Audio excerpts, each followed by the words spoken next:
Sicuramente è uno dei tratti che contraddistingue il nostro territorio, il fatto di essere famosi per un olio che porta anche il nostro nome, quindi la Biancolilla di Caltabellotta, deve vederci impegnati nella tutela di questo prodotto e nella valorizzazione. Ovviamente l'olio associato a tutto quello che proviene dalla terra, quindi la dieta mediterranea di cui tanto si parla, è quello che bisogna far conoscere e valorizzare. Parliamo di prodotti che, oltre a portare un vantaggio per le aziende agricole, potrebbero diventare fonte di ricchezza anche per le attività gastronomiche del territorio, che promuovono una tradizione genuina dei prodotti del luogo, dei prodotti tradizionali. Caltabellotta, essendo tra le blu zone emergenti, che questo fenomeno sicuramente è anche da associare alla buona alimentazione che i nostri anziani hanno saputo portare avanti nel tempo, quindi una tradizione che vede al primo posto la genuinità dei prodotti, quindi coltivati come una volta e coltivati nei posti dove il tempo si è fermato, dove tutto è rimasto come una volta, e sicuramente incidono sulla salute dei cittadini, e la dimostrazione è appunto questa longevità affermata che vede Caltabellotta attualmente al centro delle notizie odierne. Le Vie del cibo della lunga vita è un'iniziativa che ci ha visto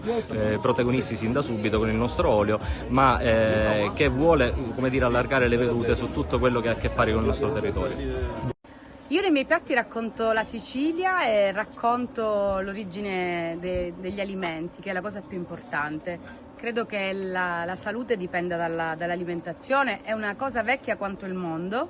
ma spesso ce ne dimentichiamo. E allora io cerco di fare nel mio piccolo un lavoro di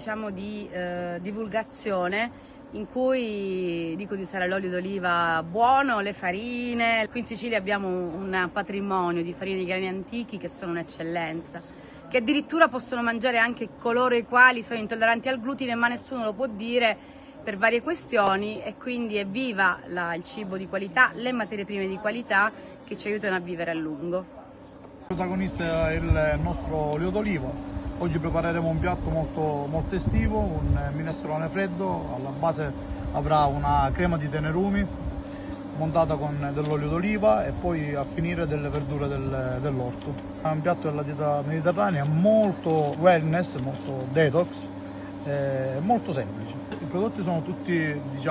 di Caltabellotta. Ci teniamo tanto ad avere prodotti locali e sappiamo da dove vengono e quindi molto salutari. Oggi presenterò uno studio straordinario americano fatto su 28.000 soggetti, quindi dal punto di vista epidemiologico è veramente importante, dove viene dimostrato che l'olio d'oliva protegge dalle patologie soprattutto cerebrovascolari, ma soprattutto riduce, guardate, questo è un dato importantissimo e questa, ripete, scienza, del 28% dalla morte per patologie cerebrovascolari. Tutto questo è legato a una serie di fattori che proteggono il cervello e che hanno un'azione trofica contenuti nell'olio d'oliva, però la cosa importantissima è quella che finalmente viene dimostrato con uno studio attendibile dal punto di vista epidemiologico, che oltre a migliorare la peristalsi intestinale, oltre ad avere un'azione di prevenzione per esempio sulle patologie tumorali della pelle, sto parlando degli epiteliomi, oltre a proteggerci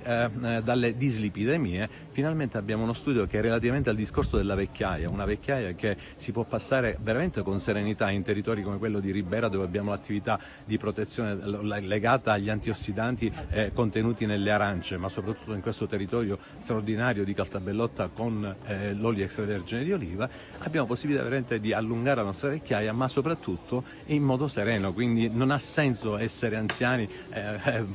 portando una patologia severa e grave come la demenza senile, mentre invece l'olio d'oliva ci protegge proprio da questo tipo di patologia. Quindi dovremmo incentivare